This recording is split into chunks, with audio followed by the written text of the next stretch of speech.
ಓಂ ಶ್ರೀ ಗುರುಭ್ಯೋ ನಮಃ. ಫ್ರೆಂಡ್ಸ್, ಎಲ್ಲರಿಗೂ ನಮಸ್ಕಾರ. ಪ್ರೀತಿಯ ಮೇಷರಾಶಿಯ ಆತ್ಮೀಯ ಬಂಧುಗಳೇ, ಜುಲೈ 31 ಮತ್ತು 1-2 ನಿಮ್ಮ ಜೀವನದಲ್ಲಿ ಸಾಮಾನ್ಯ ದಿನಗಳಲ್ಲ. ಆದರೆ ಈ 3 ದಿನಗಳನ್ನು ನೀವು ಭಯಪಡೋ ಅವಶ್ಯಕತೆ ಇಲ್ಲ. ಜಾಗರೂಕತೆಯಿಂದ ನೋಡಬೇಕಾದ ಸಮಯ ಅಂತ ಅರ್ಥ ಮಾಡ್ಕೊಳ್ಳಿ. ಕೆಲವರ ವರ್ತನೆ ನಿಮ್ಮ ಕಣ್ಣೆದುರೇ ಬದಲಾಗಬಹುದು. ಕೆಲವು ಸತ್ಯಗಳು ನಿಮ್ಮ ಗಮನಕ್ಕೆ ಬರಬಹುದು ಮತ್ತು ನೀವು ಇಷ್ಟು ದಿನ ನಂಬಿದ್ದ ಕೆಲವು ವಿಷಯಗಳನ್ನು ಹೊಸ ದೃಷ್ಟಿಯಿಂದ ನೋಡಬೇಕಾದ ಪರಿಸ್ಥಿತಿ ಬರಬಹುದು. ಶನಿದೇವರನ್ನ ಕರ್ಮಫಲದ ದೇವರೆಂದು ಕರೀತಾರೆ ಎಂಬ ನಂಬಿಕೆ ಇದೆ. ಅವರ ಸಂದೇಶ ಎಂದರೆ ಯಾರಿಗೂ ಅನಗತ್ಯ ಶಿಕ್ಷೆಯಲ್ಲ, ಬದಲಾಗಿ ಮಾಡಿದ ಕೆಲಸಗಳ ಫಲವನ್ನು ಅರಿಯುವ ಅವಕಾಶ. ಆದ್ದರಿಂದ ಈ 2 ದಿನಗಳಲ್ಲಿ ನಿಮ್ಮ ಮಾತು, ನಿಮ್ಮ ಕೋಪ, ನಿಮ್ಮ ನಿರ್ಧಾರ ಮತ್ತು ನಿಮ್ಮ ಸಂಬಂಧಗಳ ಬಗ್ಗೆ ಹೆಚ್ಚು ಎಚ್ಚರಿಕೆಯಿಂದ ಇರುವುದು ಉತ್ತಮ. ಇತ್ತೀಚಿನ ದಿನಗಳಲ್ಲಿ ನಿಮ್ಮ ಮನಸ್ಸಿನಲ್ಲಿ ಒಂದೇ ಪ್ರಶ್ನೆ ಸುತ್ತುತ್ತಾ ಇರಬಹುದು. ನಾನು ಎಲ್ಲರಿಗೂ ಒಳ್ಳೆಯದನ್ನೇ ಮಾಡುತ್ತಿದ್ದೇನೆ, ಆದರೂ ನನಗೆ ಯಾಕೆ ಅಡೆತಡೆಗಳು ಬರ್ತಾ ಇವೆ? ನಾನು ನಂಬಿದವರಿಂದಲೇ ಯಾಕೆ ನಿರಾಸೆ ಆಗ್ತಾ ಇದೆ? ಈ ಪ್ರಶ್ನೆಗಳಿಗೆ ಉತ್ತರ ಹೊರಗಿಲ್ಲ, ನಿಮ್ಮ ಅನುಭವದಲ್ಲೇ ಅಡಗಿದೆ. ಕೆಲವೊಮ್ಮೆ ಜೀವನ ನಮ್ಮ ಮುಂದೆ ಕೆಲವು ಘಟನೆಗಳನ್ನು ತಂದು ನಿಲ್ಲಿಸುತ್ತೆ. ಅವು ನಮ್ಮನ್ನು ಕುಗ್ಗಿಸಲು ಅಲ್ಲ, ಬಲಿಷ್ಠರನ್ನಾಗಿ ಮಾಡೋದಕ್ಕೆ ಬರುತ್ತೆ. ಈ ಸಮಯದಲ್ಲಿ ನಿಮ್ಮ ಸುತ್ತಮುತ್ತಲಿರುವ ಪ್ರತಿಯೊಬ್ಬರನ್ನು ಕೂಡ ಹೊಸ ದೃಷ್ಟಿಯಿಂದ ಗಮನಿಸಿ. ನಿಮ್ಮ ಯಶಸ್ಸಿಗೆ ಸಂತೋಷ ಪಡುವವರು ಯಾರು, ನಿಮ್ಮ ಕಷ್ಟದಲ್ಲಿ ಜೊತೆ ನಿಲ್ಲುವವರು ಯಾರು ಎಂಬುದು ನಿಧಾನವಾಗಿ ಸ್ಪಷ್ಟವಾಗಬಹುದು. ನೀವು ವಿಡಿಯೋಗೆ ಇನ್ನೂ ಕೂಡ ಲೈಕ್ ಮಾಡಿಲ್ಲ ಅಂದರೆ ಲೈಕ್ ಮಾಡಿ, ಓಂ ನಮಃ ಶಿವಾಯ ಅಂತ ಕಮೆಂಟ್ ಮಾಡೋದನ್ನು ಮರಿಬೇಡಿ. ನೀವು ಎಷ್ಟೇ ಕಷ್ಟದಲ್ಲಿದ್ದರೂ ಕೂಡ ಇತರರಿಗೆ ಸಹಾಯ ಮಾಡುವ ಸ್ವಭಾವ ಹೊಂದಿರಬಹುದು, ಆದರೆ ಎಲ್ಲರೂ ಅದೇ ಪ್ರಾಮಾಣಿಕತೆಯಿಂದ ನಿಮ್ಮೊಂದಿಗೆ ವರ್ತಿಸ್ತಾರೆ ಅಂತ ನಿರೀಕ್ಷಿಸುವುದು ಕೆಲವೊಮ್ಮೆ ನೋವನ್ನು ಉಂಟು ಮಾಡಬಹುದು. ಆದ್ದರಿಂದ ಈ 2 ದಿನಗಳಲ್ಲಿ ಭಾವನೆಗಿಂತ ವಿವೇಕಕ್ಕೆ ಹೆಚ್ಚು ಮಹತ್ವ ನೀಡಿ. ಯಾವುದೇ ಮಾತು ಕೇಳಿದ ತಕ್ಷಣ ಪ್ರತಿಕ್ರಿಯೆ ನೀಡಬೇಡಿ. ಒಂದು ಕ್ಷಣ ಯೋಚನೆ ಮಾಡಿ ನಂತರ ನಿರ್ಧಾರ ಮಾಡಿ. ನಿಮ್ಮ ಮೌನವೇ ಕೆಲವೊಮ್ಮೆ ನಿಮ್ಮ ದೊಡ್ಡ ಶಕ್ತಿ ಆಗಬಹುದು. ಹಣಕಾಸಿನ ವಿಷಯದಲ್ಲಿ ಕೂಡ ಜಾಗರೂಕರಾಗಿರಿ. ದೊಡ್ಡ ಹೂಡಿಕೆ, ಸಾಲ ಕೊಡುವುದು ಅಥವಾ ತುರ್ತು ಒಪ್ಪಂದಗಳಿಗೆ ಸಹಿ ಹಾಕೋದನ್ನು ಸ್ವಲ್ಪ ಮುಂದೂಡೋದು ಒಳ್ಳೆಯದು. ನಿಮ್ಮ ಪರಿಶ್ರಮದ ಹಣವನ್ನು ಸುರಕ್ಷಿತವಾಗಿಡೋದು ಈ ಸಮಯದಲ್ಲಿ ಮುಖ್ಯ. ಉದ್ಯೋಗದಲ್ಲಿರುವವರಿಗೆ ಹೊಸ ಜವಾಬ್ದಾರಿಗಳು ಬರಬಹುದು. ವ್ಯಾಪಾರ ಮಾಡುವವರಿಗೆ ಹೊಸ ಅವಕಾಶಗಳು ಕಾಣಿಸಬಹುದು. ಆದರೆ ಪ್ರತಿಯೊಂದು ಅವಕಾಶವನ್ನು ಕೂಡ ಪರಿಶೀಲಿಸಿದ ನಂತರನೇ ಒಪ್ಪಿಕೊಳ್ಳಿ.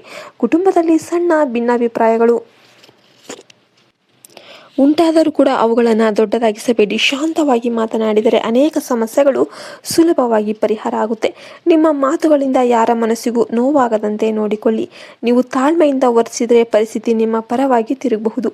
ಈ 2 ದಿನಗಳು ನಿಮ್ಮನ್ನು ಹೆದರಿಸಲು ಬಂದಿಲ್ಲ, ನಿಮ್ಮೊಳಗಿನ ಶಕ್ತಿ, ಆತ್ಮವಿಶ್ವಾಸ ಮತ್ತು ವಿವೇಕವನ್ನು ಎಚ್ಚರಿಸಲು ಬಂದಿವೆ. ನೀವು ಸರಿಯಾದ ನಿರ್ಧಾರವನ್ನು ತೆಗೆದುಕೊಂಡರೆ ಮುಂದಿನ ದಿನಗಳಲ್ಲಿ ಉತ್ತಮ ಅವಕಾಶಗಳು ನಿಮ್ಮನ್ನು ಹುಡುಕಿಕೊಂಡು ಬರಬಹುದು. ಆದ್ದರಿಂದ ಭಯವಿಲ್ಲ, ಧೈರ್ಯ ಮತ್ತು ಜಾಗರೂಕತೆ ನಿಮ್ಮ ದೊಡ್ಡ ಆಯುಧ ಆಗಿರಲಿ. ಈಗ ಮೇಷರಾಶಿಯವರೇ, ಜೀವನದಲ್ಲಿ ಪ್ರತಿಯೊಬ್ಬ ವ್ಯಕ್ತಿ ಕೂಡ ಒಂದು ಕಾರಣಕ್ಕಾಗಿ ನಮ್ಮ ಜೀವನಕ್ಕೆ ಬರ್ತಾನೆ.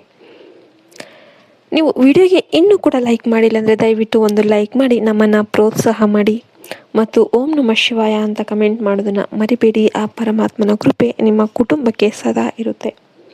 ಕೆಲವರು ನಮ್ಮ ಸಂತೋಷಕ್ಕೆ ಕಾರಣ ಆಗ್ತಾರೆ, ಕೆಲವರು ನಮಗೆ ಪಾಠ ಕಲಿಸಿ ತಮ್ಮ ದಾರಿಯನ್ನು ಹಿಡಿತಾರೆ.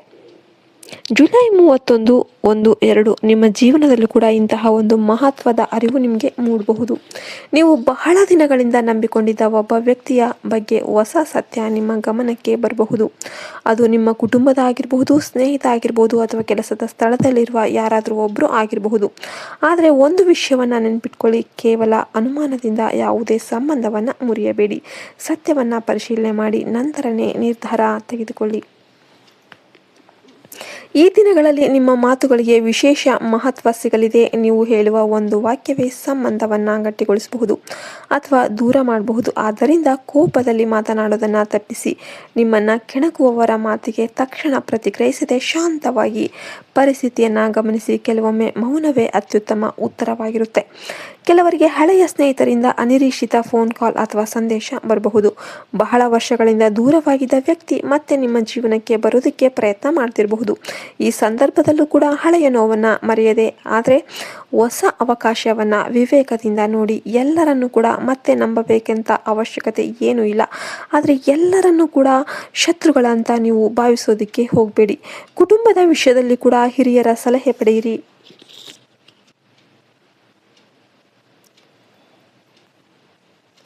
ಅವರ ಅನುಭವ ನಿಮಗೆ ಸರಿಯಾದ ದಾರಿಯನ್ನು ತೋರಿಸಬಹುದು. ಮನೆಯಲ್ಲಿರುವ ಸಣ್ಣ ಭಿನ್ನಾಭಿಪ್ರಾಯಗಳು ಮಾತುಕತೆಯಿಂದಲೇ ಬಗೆಹರಿಯುವ ಸಾಧ್ಯತೆ ಕೂಡ ಇದೆ. ನಿಮ್ಮಿಂದ ಒಂದು ಹೆಜ್ಜೆ ಹಿಂದೆ ಸರಿದರೆ ದೊಡ್ಡ ಸಮಸ್ಯೆಯೇ ತಪ್ಪಾಗಬಹುದು. ಉದ್ಯೋಗ ಅಥವಾ ವ್ಯವಹಾರದಲ್ಲಿ ನಿಮ್ಮ ಪರಿಶ್ರಮವನ್ನು ಕೆಲವರು ಗುರುತಿಸದೇ ಇರಬಹುದು. ಆದರೂ ಕೂಡ ನಿರಾಶೆ ಆಗಬೇಡಿ. ನಿಮ್ಮ ಕೆಲಸವೇ ನಿಮ್ಮ ಪರವಾಗಿ ಮಾತನಾಡುವ ಸಮಯ ಹತ್ತಿರ ಆಗಬಹುದು. ಹೊಸ ಜವಾಬ್ದಾರಿ ಅಥವಾ ಹೊಸ ಅವಕಾಶ ನಿಮ್ಮ ಸಾಮರ್ಥ್ಯವನ್ನು ಸಾಬೀತುಪಡಿಸೋದಕ್ಕೆ ನೆರವಾಗಬಹುದು. ಯಾವುದೇ ದಾಖಲೆ, ಒಪ್ಪಂದ ಅಥವಾ ಹಣಕಾಸಿನ ನಿರ್ಧಾರವನ್ನು ಆತುರದಲ್ಲಿ ಮಾಡಬೇಡಿ. ಈ ಸಮಯದಲ್ಲಿ ನಿಮ್ಮ ಆರೋಗ್ಯವನ್ನು ಕೂಡ ನಿರ್ಲಕ್ಷ್ಯ ಮಾಡಬೇಡಿ. ಸಾಕಷ್ಟು ನಿದ್ದೆ, ಸರಿಯಾದ ಆಹಾರ ಮತ್ತು ಮನಸ್ಸಿಗೆ ವಿಶ್ರಾಂತಿ ಅಗತ್ಯ. ಒತ್ತಡವನ್ನು ಮನಸ್ಸಿನಲ್ಲೇ ಇಟ್ಕೊಳ್ಳೋದಕ್ಕಿಂತ ವಿಶ್ವಾಸಾರ್ಹ ವ್ಯಕ್ತಿಯೊಂದಿಗೆ ಹಂಚಿಕೊಳ್ಳೋದು ಉತ್ತಮವಾಗಿರುತ್ತೆ. ಶನಿದೇವರ ಕುರಿತು ಇರುವ ನಂಬಿಕೆಯ ಪ್ರಕಾರ ಕರ್ಮಕ್ಕೆ ತಕ್ಕ ಫಲ ಸಿಗುತ್ತೆ ಅಂತ ಹೇಳಲಾಗುತ್ತೆ. ಆದ್ದರಿಂದ ನೀವು ಸತ್ಯ, ಪ್ರಾಮಾಣಿಕತೆ ಮತ್ತು ನ್ಯಾಯದ ಮಾರ್ಗದಲ್ಲಿ ನಡೆದರೆ ತಕ್ಷಣವೇ ಅಲ್ದಿದ್ರೂ ಕೂಡ ಕಾಲಕ್ರಮೇಣ ಅದರ ಫಲ ಸಿಗುತ್ತೆ.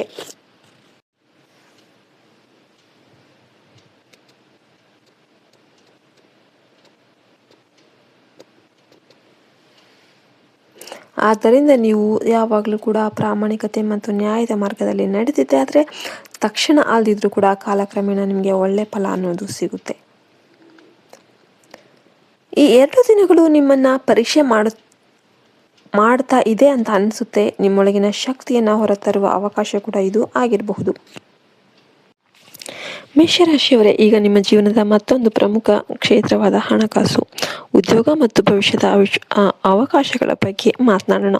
ಕಳೆದ ಕೆಲವು ತಿಂಗಳುಗಳಿಂದ ನೀವು ಎಷ್ಟೇ ಪರಿಶ್ರಮ ಪಟ್ಟರೂ ಕೂಡ ಅದರ ಫಲ ನಿಧಾನವಾಗಿ ಸಿಗ್ತಾ ಇದೆ ಅಂತ ನಿಮಗೆ ಅನಿಸಿರಬಹುದು. ಕೆಲವರು ನಿಮ್ಮ ಸಾಮರ್ಥ್ಯವನ್ನು ಕಡಿಮೆ ಅಂದಾಜು ಮಾಡಿರಬಹುದು. ನಿಮ್ಮ ಕೆಲಸವನ್ನು ನೋಡಿ ಮೆಚ್ಚುವ ಬದಲು ಟೀಕಿಸುವವರು ಕೂಡ ಇರ್ಬೋದು. ಆದರೆ ಇದರಿಂದ ನಿಮ್ಮ ಆತ್ಮವಿಶ್ವಾಸವನ್ನು ಕಳೆದುಕೊಳ್ಬೇಡಿ. ಪ್ರತಿಯೊಂದು ದೊಡ್ಡ ಯಶಸ್ಸಿಗೂ ಕೂಡ ಮುಂಚೆ ಸಹನೆಯ ಪರೀಕ್ಷೆ ಇರುತ್ತೆ ಅಂತ ಅನೇಕರು ನಂಬ್ತಾರೆ. ಈಗ ನಿಮ್ಮ ಮುಂದೆ ಒಂದು ಹೊಸ ಅವಕಾಶ ಕಾಣಿಸಬಹುದು. ಅದು ಉದ್ಯೋಗ ಬದಲಾವಣೆ, ಹೊಸ ಜವಾಬ್ದಾರಿ, ವ್ಯವಹಾರ ವಿಸ್ತರಣೆ ಅಥವಾ ಹೊಸ ಆದಾಯದ ಮೂಲ ಆಗಿರಬಹುದು. ಆದರೆ ಯಾವುದೇ ಅವಕಾಶವನ್ನು ಕೇವಲ ಮಾತಿನ ಆಧಾರದ ಮೇಲೆ ಒಪ್ಪಿಕೊಳ್ಬೇಡಿ. ದಾಖಲೆಗಳನ್ನು ಪರಿಶೀಲನೆ ಮಾಡಿ, ಷರತ್ತುಗಳನ್ನು ಅರ್ಥ ಮಾಡ್ಕೊಳ್ಳಿ ಮತ್ತು ನಂತರವೇ ನಿರ್ಧಾರ ತೆಗೆದುಕೊಳ್ಳಿ. ವಿವೇಕದಿಂದ ತೆಗೆದುಕೊಂಡ ನಿರ್ಧಾರವೇ ಮುಂದೆ ನಿಮಗೆ ಲಾಭವನ್ನು ತಂದುಕೊಡಬಹುದು. ಹಣದ ವಿಷಯದಲ್ಲಿ ಅನಗತ್ಯ ಖರ್ಚುಗಳನ್ನು ನಿಯಂತ್ರಿಸುವುದು ಉತ್ತಮ. ಅಗತ್ಯ ಇಲ್ಲದ ವಸ್ತುಗಳನ್ನು ಖರೀದಿಸೋದಕ್ಕಿಂತ ಭವಿಷ್ಯಕ್ಕಾಗಿ ಉಳಿತಾಯ ಮಾಡುವ ಅಭ್ಯಾಸವನ್ನು ಹೆಚ್ಚಿಸಿ. ನೀವು ಯಾರಿಗಾದರೂ ಸಾಲ ನೀಡಬೇಕಂತಂದರೆ ಅಥವಾ ದೊಡ್ಡ ಮೊತ್ತದ ಹಣ ಹೂಡಬೇಕಾದ್ರೆ ಸಂಪೂರ್ಣ ಪರಿಶೀಲನೆಯ ನಂತರನೇ ಮುಂದುವರಿಯಿರಿ. ವಿಶ್ವಾಸ ಮುಖ್ಯ ಆದರೂ ಕೂಡ ಹಣಕಾಸಿನಲ್ಲಿ ಎಚ್ಚರಿಕೆ ಇನ್ನೂ ಮುಖ್ಯವಾಗಿರುತ್ತೆ. ವ್ಯಾಪಾರ ಮಾಡುವವರಿಗೆ ಹೊಸ ಗ್ರಾಹಕರು ಅಥವಾ ಹೊಸ ಸಂಪರ್ಕಗಳು ಸಿಗುವ ಸಾಧ್ಯತೆ ಇದೆ. ಆದರೆ ಪ್ರತಿಯೊಬ್ಬರ ಮೇಲೂ ಕೂಡ ತಕ್ಷಣ ನಂಬಿಕೆ ಇಡೋದಕ್ಕಿಂತ ನಿಧಾನವಾಗಿ ಅವರೊಂದಿಗೆ ಕೆಲಸ ಮಾಡುವುದೇ ಒಳ್ಳೆಯದು. ನಿಮ್ಮ ಪರಿಶ್ರಮಕ್ಕೆ ಸರಿಯಾದ ಮೌಲ್ಯ ಸಿಗೋದಕ್ಕೆ ಸ್ವಲ್ಪ ಸಮಯ ಬೇಕಾದರೂ ಕೂಡ ನಿರಂತರ ಪ್ರಯತ್ನ ನಿಮ್ಮ ಪರವಾಗಿ ಕೆಲಸ ಮಾಡಬಹುದು. ಉದ್ಯೋಗದಲ್ಲಿ ಇರುವವರಿಗೆ ಮೇಲಾಧಿಕಾರಿಗಳ ಗಮನ ಸೆಳೆಯುವ ಅವಕಾಶ ಬರಬಹುದು. ನಿಮ್ಮ ಜವಾಬ್ದಾರಿಯನ್ನು ಪ್ರಾಮಾಣಿಕವಾಗಿ ನಿರ್ವಹಿಸಿದರೆ ಮುಂದಿನ ದಿನಗಳಲ್ಲಿ ಉತ್ತಮ ಅವಕಾಶಗಳು ಅಥವಾ ಹೊಣೆಗಾರಿಕೆಗಳು ಹೆಚ್ಚಾಗಬಹುದು. ಸಹೋದ್ಯೋಗಿಗಳೊಂದಿಗೆ ಅನಗತ್ಯವಾದವನ್ನು ತಪ್ಪಿಸಿ ತಂಡದೊಂದಿಗೆ ಕೆಲಸ ಮಾಡುವ ಗುಣವೇ ನಿಮ್ಮ ದೊಡ್ಡ ಬಲವಾಗಬಹುದು. ಈ ಸಮಯದಲ್ಲಿ ನಿಮ್ಮ ಕೌಶಲ್ಯವನ್ನು ಹೆಚ್ಚಿಸಿಕೊಳ್ಳೋದಕ್ಕೆ ಗಮನ ಕೊಡಿ. ಹೊಸ ವಿಷಯಗಳನ್ನು ಕಲಿಯೋದು, ಹೊಸ ತಂತ್ರಜ್ಞಾನ ಅಥವಾ ಹೊಸ ವಿಧಾನಗಳನ್ನು ಅಳವಡಿಸಿಕೊಳ್ಳೋದು ಕೂಡ ಭವಿಷ್ಯದಲ್ಲಿ ನಿಮಗೆ ಲಾಭದಾಯಕವಾಗಬಹುದು. ಜೀವನದಲ್ಲಿ ಬದಲಾವಣೆ ಅನಿವಾರ್ಯ. ಆ ಬದಲಾವಣೆಯನ್ನು ಸ್ವೀಕರಿಸುವವರೇ ಮುಂದೆ ಸಾಗ್ತಾರೆ. ನಿಮ್ಮ ಕನಸುಗಳು ಇನ್ನೂ ದೂರದಲ್ಲಿದೆ ಅಂತ ಅನಿಸಿದರೂ ಕೂಡ ನಿರಾಶೆ ಆಗೋದಕ್ಕೆ ಹೋಗಬೇಡಿ. ಪ್ರತಿದಿನ ಮಾಡುವ ಸಣ್ಣ ಪ್ರಯತ್ನಗಳೇ ಒಂದು ದಿನ ದೊಡ್ಡ ಯಶಸ್ಸಿನ ಅಡಿಪಾಯ ಆಗುತ್ತೆ. ನಿಮ್ಮ ಗುರಿಯನ್ನು ಸ್ಪಷ್ಟವಾಗಿ ಇಟ್ಟುಕೊಂಡು ಯಾರೊಂದಿಗೆ ಹೋಲಿಕೆ ಮಾಡದಂತೆ ನಿಮ್ಮದೇ ದಾರಿಯಲ್ಲಿ ಮುಂದೆ ಸಾಗಿರಿ. ನಿಮ್ಮ ಪ್ರಯತ್ನ, ನಿಮ್ಮ ಶಿಸ್ತು ಮತ್ತು ನಿಮ್ಮ ತಾಳ್ಮೆಯೇ ನಿಮ್ಮ ಭವಿಷ್ಯವನ್ನು ರೂಪಿಸುವ ಪ್ರಮುಖ ಅಂಶ ಆಗಲಿದೆ. ಮೇಷರಾಶಿಯವರೇ, ಈಗ ನಿಮ್ಮ ಜೀವನದ ಮತ್ತೊಂದು ಪ್ರಮುಖ ಕ್ಷೇತ್ರವಾದ ಹಣಕಾಸು, ಉದ್ಯೋಗ ಮತ್ತು ಭವಿಷ್ಯದ ಅವಕಾಶಗಳ ಬಗ್ಗೆ ಮಾತನಾಡೋಣ. ಕಳೆದ ಕೆಲವು ತಿಂಗಳುಗಳಿಂದ ನೀವು ಎಷ್ಟೇ ಪರಿಶ್ರಮ ಪಟ್ಟರೂ ಕೂಡ ಅದರ ಫಲ ನಿಧಾನವಾಗಿ ಸಿಗ್ತಾ ಇದೆ ಅಂತ ನಿಮಗೆ ಅನಿಸಿರಬಹುದು. ಕೆಲವರು ನಿಮ್ಮ ಸಾಮರ್ಥ್ಯವನ್ನು ಕಡಿಮೆ ಅಂದಾಜು ಮಾಡಿರಬಹುದು. ನಿಮ್ಮ ಕೆಲಸವನ್ನು ನೋಡಿ ಮೆಚ್ಚುವ ಬದಲು ಟೀಕಿಸುವವರು ಕೂಡ ಇರ್ಬೋದು. ಆದರೆ ಇದರಿಂದ ನಿಮ್ಮ ಆತ್ಮವಿಶ್ವಾಸವನ್ನು ಕಳೆದುಕೊಳ್ಬೇಡಿ. ಪ್ರತಿಯೊಂದು ಮೇಷರಾಶಿಯವರೇ, ಈಗ ನಿಮ್ಮ ಜೀವನದ ಮತ್ತೊಂದು ಪ್ರಮುಖ ಕ್ಷೇತ್ರವಾದ ಹಣಕಾಸು, ಉದ್ಯೋಗ ಮತ್ತು ಭವಿಷ್ಯದ ಅವಕಾಶಗಳ ಬಗ್ಗೆ ಮಾತನಾಡೋಣ. ಕಳೆದ ಕೆಲವು ತಿಂಗಳುಗಳಿಂದ ನೀವು ಎಷ್ಟೇ ಪರಿಶ್ರಮ ಪಟ್ಟರೂ ಕೂಡ ಅದರ ಫಲ ನಿಧಾನವಾಗಿ ಸಿಗ್ತಾ ಇದೆ ಅಂತ ನಿಮಗೆ ಅನಿಸಿರಬಹುದು.